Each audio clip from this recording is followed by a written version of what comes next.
चल रही है। तमाम ओलंपिक विजेता एथलीट यहां पर मौजूद हैं। सीधे आपको लिए चलते हैं। बहुत अच्छा करेंगे। Thank you. Thank you, Avinash, for creating new national record. Let's have a glance of our relay team, which created Asian record. Please play the AV.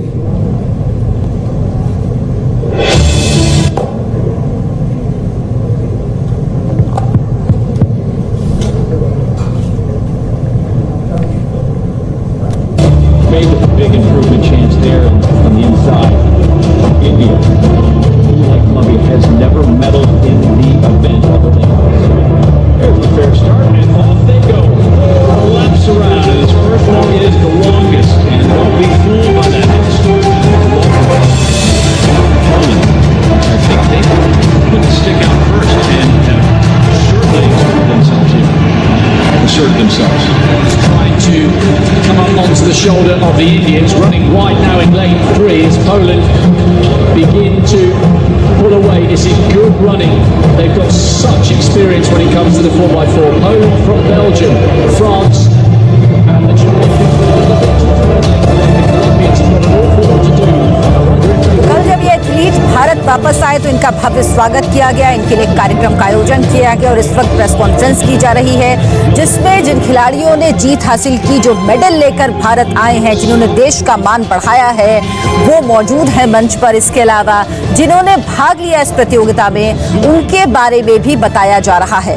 2008 के बाद ये पहला गोल्ड है जो जीता है नीरज चोपड़ा ने, जो इस वक्त खुद मौजूद हैं यहाँ पर। हिंदुस्तान में का डंका बजाने और तिरंगा लहराने के बाद गोल्डन बॉय नीरज चोपड़ा देश लौटे हैं। उनके साथ बाकी एथलीट्स भी हैं। सरकार ने कल सभी का स्वागत किया और आज एक प्रेस कॉन्फ्रेंस का आयोजन किया है फेडरेशन ने, जिसमें सभी एथलीट्स मौजूद हैं जो मीडिया से मुखातिब हुए हैं। हॉकी इंडिया के खिलाड़ियों ने भी एक प्रेस कॉन्फ्रेंस की थी। उन्होंने बात की लोगों से। सभी का कहना है कि ये मेडल देश के लिए है और देश के नाम है, देश का शान, देश का मान बढ़ाया है इन एथलीट्स ने।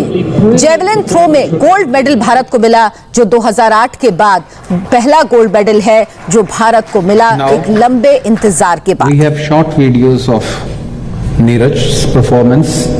Please play the AV.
Olympic Games Tokyo 2020.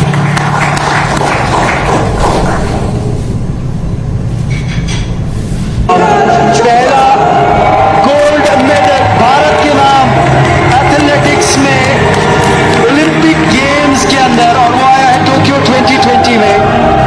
87.58 metres का इनका वो लाजवाब थ्रो भारत को गोल्ड मेडल दिलाता हुआ। क्या लाजवाब एफर्ट इनके द्वारा। खुशी जाहिर करते हुए आदिल सुमेरवाला भी, आदिल सुमेरवाला के अलावा खुशी पूरा भारत जाहिर करता हुआ। नीरज चोपड़ा, ये पल यादगार बना दिया है आपने भारतीय इतिहास में। और अब टोक्यो में बजेगी ओलंपिक नेशनल स्टेडियम में भारतीय national anthem.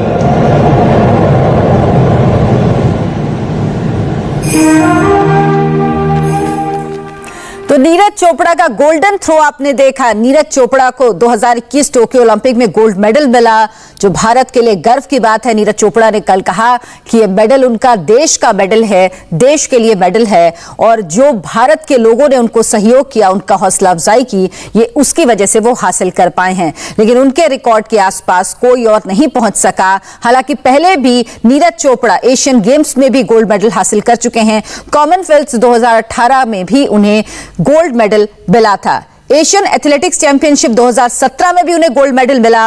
World U20 athletics championship 2016 में भी गोल्ड मेडल मिला। साउथ एशियन गेम्स 2016 में भी गोल्ड मेडल हासिल किया था, और एशियन जूनियर चैंपियनशिप 2016 में सिल्वर मेडल उन्हें मिला था। लेकिन टोक्यो ओलंपिक 2021 में गोल्ड मेडल सबसे बड़ी उपलब्धि है नीरज चोपड़ा की। उन्होंने कहा कि उन्होंने बहुत मेहनत की, और उन्होंने बताया कि जब मेडल एक खिलाड़ी को मिलता है उसके बाद क्या फीलिंग होती है उसकी। उन्होंने कहा वो मेडल लेकर मैं अपनी जेब में उस दिन से मैंने रखा हुआ है, उसको मैं खुद से दूर नहीं होने दे रहा। इसके अलावा हमारे यूनिवर्सिटी, दिल्ली यूनिवर्सिटी के रजिस्ट्रार जी डॉक्टर विकास गुप्ता जी और डॉक्टर चोपड़ा, जो सिर्फ चोपड़ा जी से ही मिलने आए हैं, उनका भी धन्यवाद करता हूँ। Thank you very much. Now over to Neeraj, अब आपका समय है बोलने का। सबसे पहले सभी को नमस्ते, और आप सभी मीडिया वालों को भी बहुत बहुत धन्यवाद कि आप सभी आए। और मैं थैंक यू करता हूँ athletics federation of India, Sai tops, Indian army और मेरे स्पॉन्सर JW स्पोर्ट्स का, जिन्होंने हमेशा मेरा साथ दिया, और आप सभी की सपोर्ट से ही मैं वहाँ तक पहुँचा हूँ। और मुझे लगता है कि जो सबसे मुश्किल टाइम आया था बीच में, कोरोना के टाइम, उस टाइम जो हमारे फेडरेशन ने हमारा कैंप कंटिन्यू रखा, और मैं थैंक यू करता हूँ NIS के स्टाफ का भी, कि उन्होंने भी हमारा हर टाइम पे सहयोग किया। और उसकी वजह से मतलब हमें कभी भी ऐसे फील नहीं हुआ कि कोरोना की वजह से हमको कुछ प्रॉब्लम आ रही है। हमारा खाना, हमारे डाइट और जो भी रिकवरी का NIS में सब कुछ खुला रहा, और बहुत ही अच्छे तरीके से वहाँ पे उन्होंने मेंटेन किया। तो वही उसी का कारण है कि हमारी परफॉर्मेंस अच्छी आई। और मुझे लगता है कि जो अभी बाद में कंपटीशन हुए थे, हमारी ग्रांड प्रिक्स, मैं तो नहीं खेला, लेकिन हमारे कई एथलीट्स जो क्वालिफाई नहीं थे, तो वो एक ऐसे मुश्किल टाइम पे जो एक फेडरेशन ने जो कंपटीशन करवाया था वो बहुत ही जरूरी था। उसकी वजह से हमारे काफ़ी एथलीट्स ने क्वालिफाई किया और वहाँ पे अपनी बेस्ट परफॉर्मेंस दे सके। So thank you so much.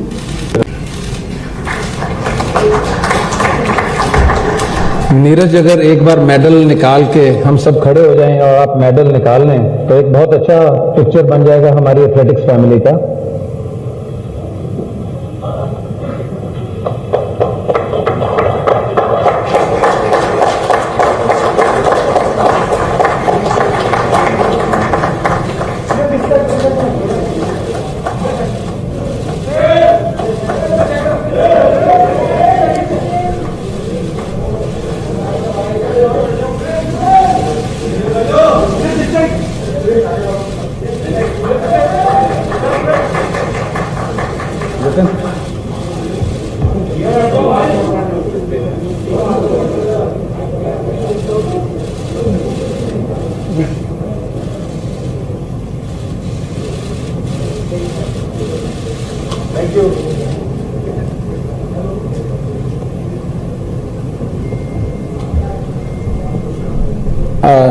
Now I hand over the floor to Mr. Raja Ramanji for question and answer session.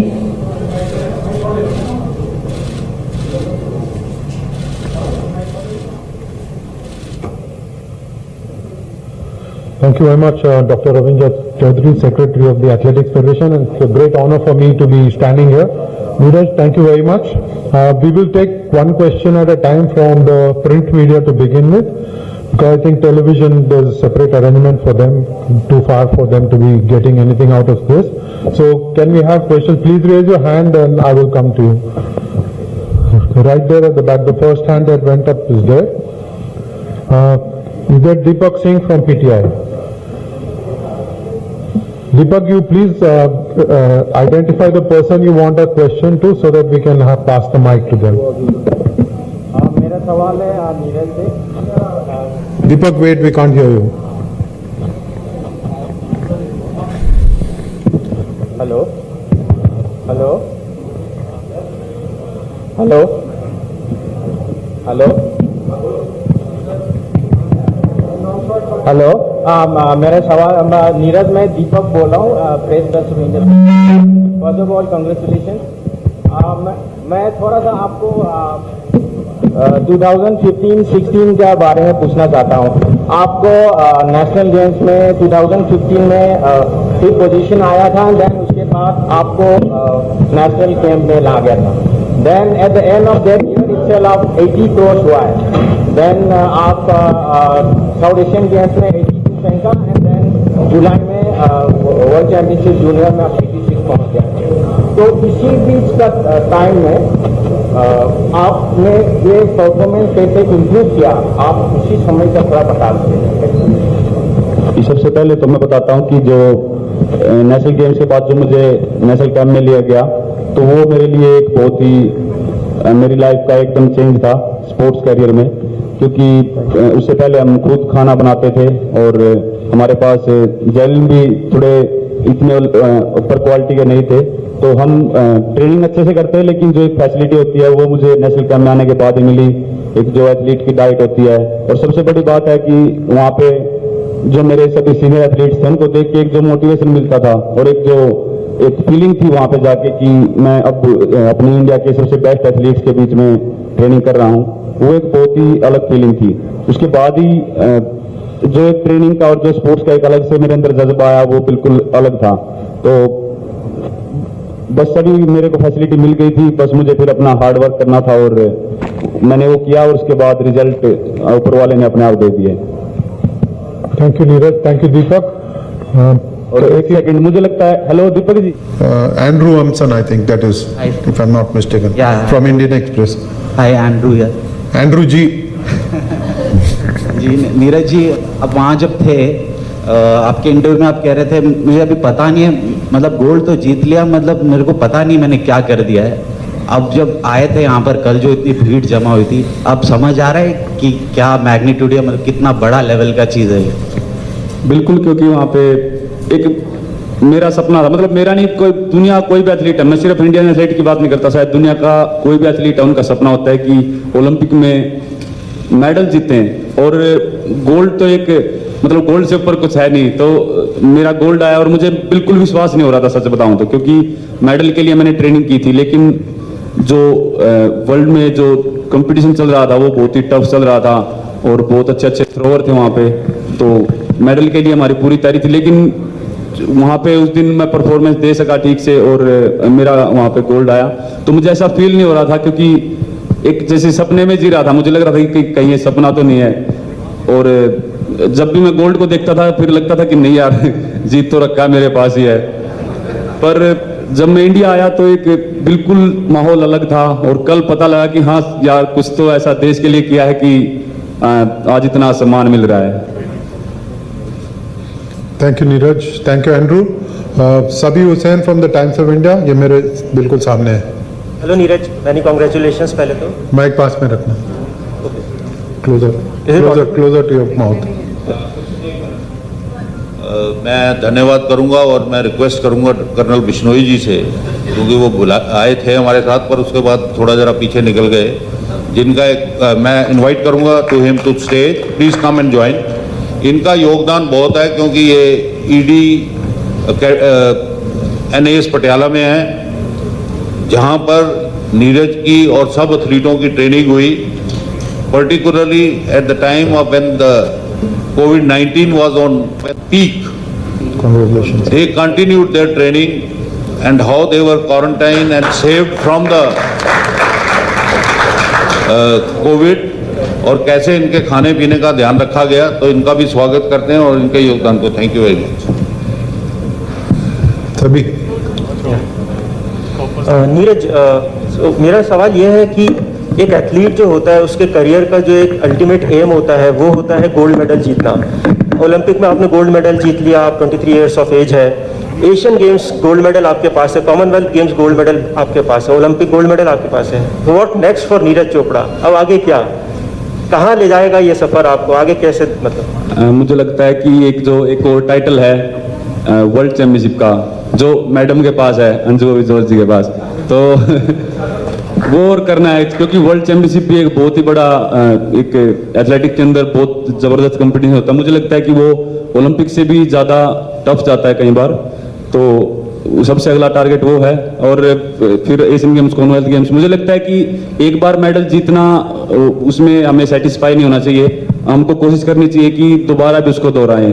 तो अगले साल एशियन गेम, कॉमनवेल्थ गेम्स हैं, तो मैं कोशिश करूंगा दोबारा से, फिर जो पीछे जीते थे दोबारा से फिर मैं वैसे ही medal जीतूं। No, thank you. Jaspreet at the back, timesofIndia.com.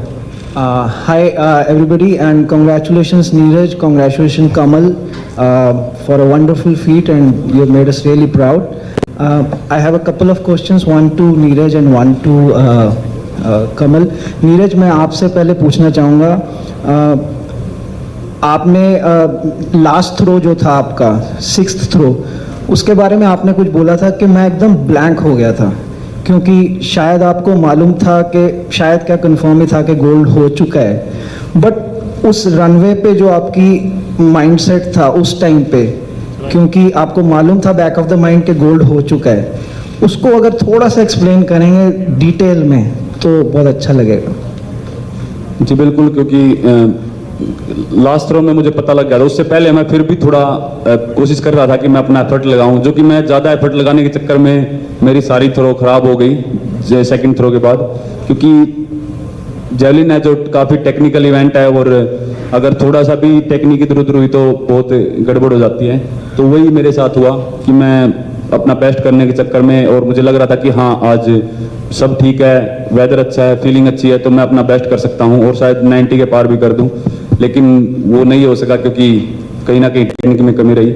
लेकिन लास्ट थ्रो में जब मुझे पता लगा कि हाँ मेरा गोल्ड कंफर्म हो गया है, और मैं जब थ्रो करने के लिए जा रहा था तो समझ में नहीं आ रहा था क्या करूँ। वैसे मैं जब रनवे पे खड़ा होता हूँ तो मेरा पूरा कॉन्सेंट्रेट थ्रो में होता है, लेकिन उस टाइम जो था एक माइंड में एक चीज़ आ रही थी कि गोल्ड कंफर्म हो गया, मैं ऐसे फ्लो में भागा और मैंने थ्रो कर दिया। लेकिन वो थ्रो जो बीच में सारी थ्रो थी उनसे काफ़ी अच्छा था, वो शायद 84 कुछ था, तो बस वो फ्लो में किया मैंने, कुछ ज़्यादा उसमें ऐसे माइंड में नहीं था कितना एफर्ट लगाना है। और वापस आके जब गाड़ियां चेज कर रही थी आपको सारी, तो आपको कैसा लगा? Just one last, No follow up, please. Okay. We don't have enough time. कमल आप आंसर करेंगे उनके। ओके कमल, आपका भी पहला ओलंपिक था, और आपने अनप्रेसिडेंटली बहुत अच्छा किया, आप फाइनल में पहुंची, अनफॉर्चुनेटली मेडल नहीं आया, बट आपको राखी मैम गाइड भी कर रही थी, स्टैंड्स में वो फ़ोन कर रही थी और कोचेस आपको गाइड कर रहे थे, तो उसको थोड़ा सा एक्सप्लेन करेंगे कि उस मोमेंट पे क्या आपको इंस्ट्रक्शंस आ रही थी क्वालिफाइंग फेज में? सर, सबसे पहली इंस्ट्रक्शन तो ये थी कि नर्वस नहीं होना, अपना कॉन्फिडेंस अप रखना, और दूसरा सर कि मेरा फर्स्ट कॉम्पिटिशन था तो दूसरों के बारे में नहीं सोचना कि वो पहले के मेडलिस्ट हैं, जब पहले उनका कितना परफॉर्म करा है, अपना अच्छा परफॉर्म करना है। हाँ जी, तो सर मेरे पास सबसे पहले तो ये बता रहे थे मैम कि नर्वस नहीं होना, अपना बेस्ट करना है और कॉन्फिडेंस बिल्कुल लूज़ नहीं होने देना।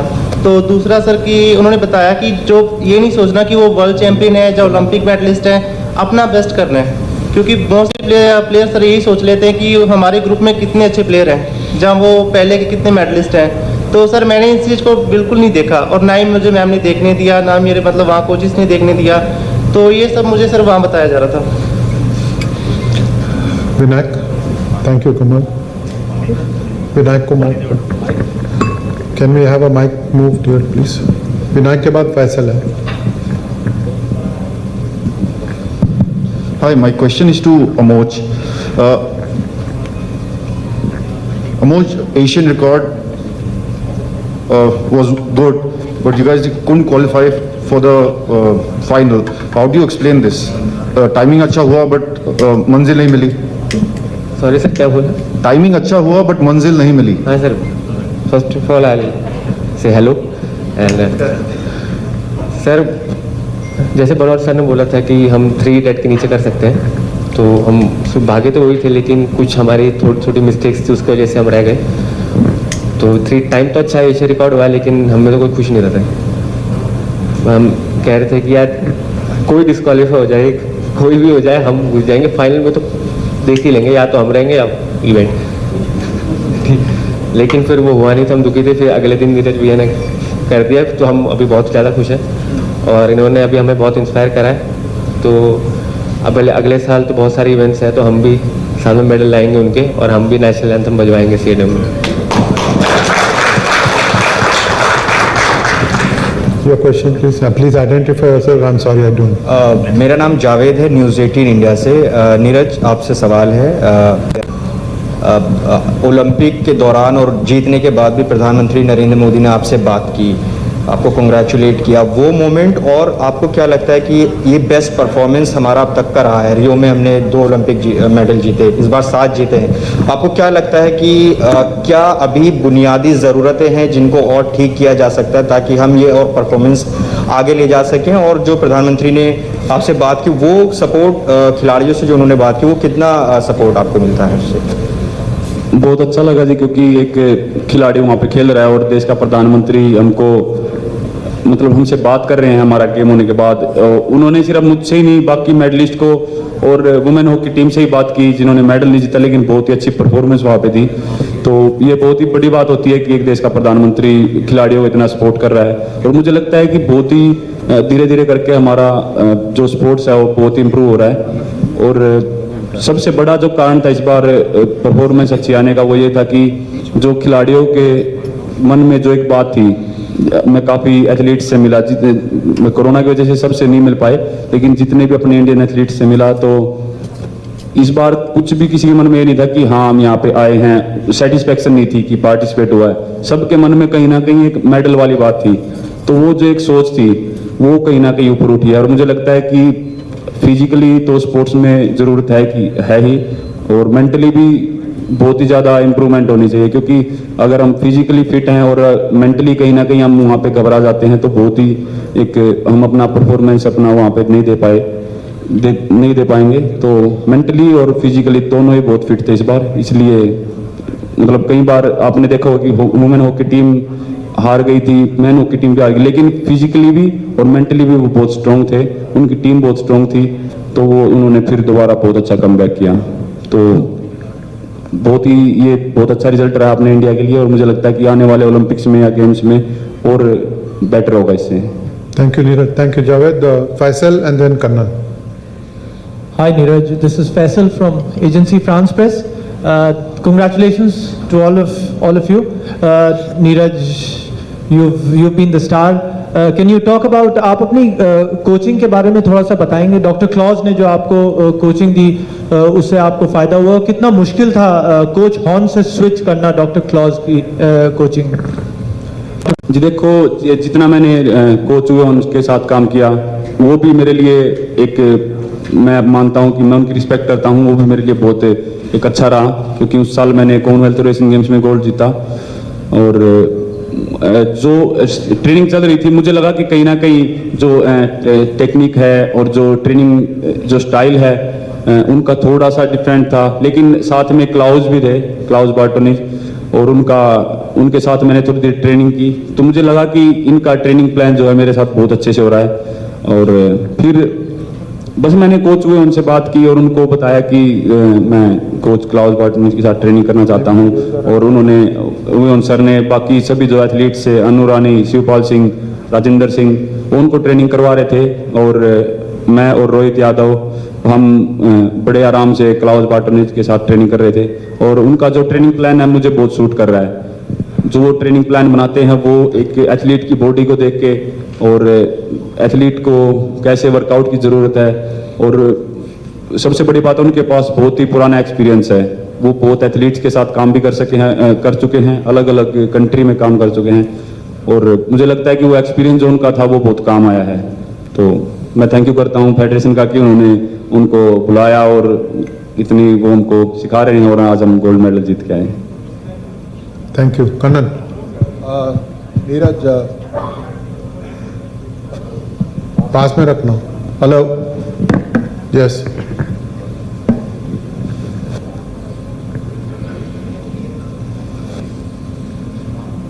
नीरज, मेरा एक सवाल है। कई एथलीट वर्ल्ड में, खासकर टेनिस जैसे स्पोर्ट में, टोक्यो जाने के पहले उन्होंने निर्णय लिया नहीं जाएंगे। मैं रिपीट करता हूं, कई एथलीट टोक्यो नहीं गए, विदेश के एथलीट खासकर टेनिस जैसा स्पोर्ट में और एक और स्पोर्ट में भी कोरोना के डर में नहीं गए टोक्यो। आप इंडिया से यूरोप गए, ट्रेनिंग किया आपने और फिर आप टोक्यो पहुंचे। रोज सुबह आपका सलाइवा एंटीजन टेस्ट कोरोना के लिए, उसके बाद डोप टेस्ट। ये किस तरह से एक एथलीट के माइंड में प्ले करता है, कुछ बताएंगे कि कैसा था मेंटली कि रोज सुबह ये टेस्ट देना है, रोज सुबह वो टेस्ट देना है, उसके अलावा जो असली परीक्षा है वो मैदान में। डोप टेस्ट तो जी मतलब ऐसे हम गेम्स में जाते हैं तो वो कभी भी किसी टाइम भी आके ले लेते हैं, लेकिन मेरे साथ क्या हुआ कि 3 बार उन्होंने बिल्कुल अर्ली मॉर्निंग मुझे उठाया और मैं स्वीडन से डायरेक्ट मैं टोक्यो गया था और वहाँ से 7 घंटे का कुछ ऐसा डिफरेंस था टाइम का। तो टोक्यो जो है स्वीडन से आगे था, तो बहुत एक मुश्किल हुई सोने में। वहाँ से 7 घंटे का डिफरेंस था तो हम सो नहीं पाए टाइम पे और लेट सोते थे और सुबह फिर वो जल्दी उठा लेते, तो थोड़ा सा वो मुश्किल तो था, लेकिन फिर हम दिन में वो रिकवरी अपनी पूरी कर लेते थे, कोशिश करते थे कि दिन में थोड़ा अच्छे से रेस्ट करें। लेकिन कोरोना का तो वो सिर्फ हमारे साथ नहीं, सभी एथलीट्स के साथ अभी हो रहा था और वो बड़ा इजी टेस्ट था। उसमें वो RT-PCR वगैरह नहीं कर रहे थे, वो बस अपना वो बस आप देसी भाषा में बोलो थूक लेते थे उसमें शीशी में इंग्लिश में तो मुझे पता नहीं, तो वो बहुत ईजी था। तो थोड़ा सा बस कोरोना की वजह से थोड़ी मुश्किल आ रही है क्योंकि कई एथलीट्स को ओलंपिक छोड़ना ही पड़ा और बिल्कुल वहाँ पे एक USA का पोल वाल्टर था, वो बिल्कुल एथलेटिक्स शुरू होने से पहले ही वो पॉजिटिव आ गए और बहुत अच्छे पोल वाल्टर थे। तो कई एथलीट्स को दिक्कत आई और माइंड में बस कहीं ना कहीं ये था कि केयर रखनी है, कहीं हमारे साथ भी ऐसा ना हो जाए, बस ये थोड़ा डर था, बाकी तो अपना पूरा फोकस अपनी परफॉर्मेंस पे था। Thank you. Thank you, Kanan. Thank you, Neeraj. Last couple of questions, one from Neeru and one from Rajaraman after that. Neeraj, Neeru Bhatia, week magazine से। एक सवाल ये पूछना था, आपकी पहली 2 थ्रोज बहुत बढ़िया रही फाइनल में और कोच ने भी और आपने भी बोला है कि टेक्निक वाइज सब ठीक किया था, लेकिन इस टेक्निक को और फर्दर आगे इम्प्रूव करने के लिए आपको क्या लगता है, आपको क्या करना है, कैसे अपनी टेक्निक और इम्प्रूव करनी है, किस चीज़ में करनी है ताकि बेहतर, जो आप सब बोलते हैं कि 90 मीटर आपने ट्रेनिंग में भी फेंका हुआ है 90 मीटर, तो वो कंसिस्टेंटली परफॉर्मेंस अच्छी आती रहे। देखो जी, मुझे लगता है कि जो 90 मीटर की जो तैयारी है वो मेरी थी इस बार, और वो मैं बोलना चाहूँगा कि वो मैं पिछले कुछ सालों में भी मैं उसके आसपास हूँ। और जेवलिन एक ऐसी चीज़ है कि अगर आप थोड़ा सा भी अगर सही तरीके से उसको एक सही एंगल पे थ्रो कर दो और थोड़ा सा टेक्निक ठीक रहे तो वो 2-3 मीटर तक चली जाती है। तो मैं काफ़ी करीब हूँ 90 मीटर के, और बस मुझे थोड़ा सा ध्यान देना है अपनी कुछ एंगल ऑफ रिलीज पे और थोड़ा टेक्निक पे, वो मैं कोच के साथ बात करके उस चीज़ को हम प्लान करके अच्छे से करेंगे। इस साल मैं नहीं कर पाया क्योंकि मेरा बहुत मैं सोच रहा था कि मैं इस साल कर दूंगा और बहुत मैंने मेहनत की थी इसके लिए, लेकिन मैं मानता हूं कि अगर चलो 90 मीटर नहीं हो पाया, लेकिन जो सबसे ज़रूरी चीज़ थी एक ओलंपिक मेडल और वो गोल्ड मिला है, तो मैं इस चीज़ से काफ़ी खुश हूं। और 90 मीटर का बिल्कुल मेरा एक बहुत वो भी एक सपना है और वो मैं ज़रूर पूरा करूँगा। Thank you Neeru, thank you Neeraj. मेरा एक सवाल है आपसे, ये शायद आपके लिए आखिरी सवाल है, आपको तो बहुत सारे सवाल के जवाब देने होंगे आगे चल के। अगस्त 7 को अभी बनोट साहब ने बताया कि जैवलिन थ्रो डे होगा पूरे भारतवर्ष में। आपको ये सुन के कैसा लगा, आपके क्या विचार है? जैवलिन को याद रखने का, आपकी उपलब्धि को याद रखने का ये बहुत शानदार तरीका है, आप क्या सोचते हैं इसके बारे में? जी, मैं बिल्कुल ये सुन के बहुत ही अच्छा लगा। मैं सबसे पहले धन्यवाद बोलूँगा सर का भी और एथलेटिक्स फेडरेशन ऑफ इंडिया का कि एक उन्होंने एक ऐसी चीज़, एक मेरे उस दिन को एक ऐतिहासिक बनाया है। और मैं मानता हूँ कि मैं अपने आप को बहुत ही एक भाग्यशाली मानता हूँ कि मैं एक इंडियन स्पोर्ट्स में, एथलेटिक्स में, खासकर जेवलिन थ्रो में एक मैं वो ऐसा बन पाया कि बाकी जो बच्चे इस गेम में आना चाहते हैं और उनको ये सोचने का वो नहीं मिला कि यार पता नहीं हमारा इसमें करियर कैसा होगा या फिर हम क्या कर पाएंगे, क्योंकि उनको अभी सर ने बताया कि अभी कंपटीशन होंगे, जेवलिन भी मिलेगी, सभी फैसिलिटी मिलेगी। तो मैं बहुत खुश हूँ जी मैं कि जो बच्चे करना चाहते हैं उनके काम आया, और मुझे बहुत खुशी होगी कि और हमारे जो जूनियर एथलीट हैं वो निकल के आए और ज़्यादा हमारे देश के मेडल आए एथलेटिक्स में। Thank you, Neeraj. Thank you. Before we close, can I ask the Chief Coach, Dr. Radhakrishnan Nair, to come over here and say a couple of words? Because there were no questions to him. I would like him to come and share his thoughts on the Olympic campaign. Just a very brief.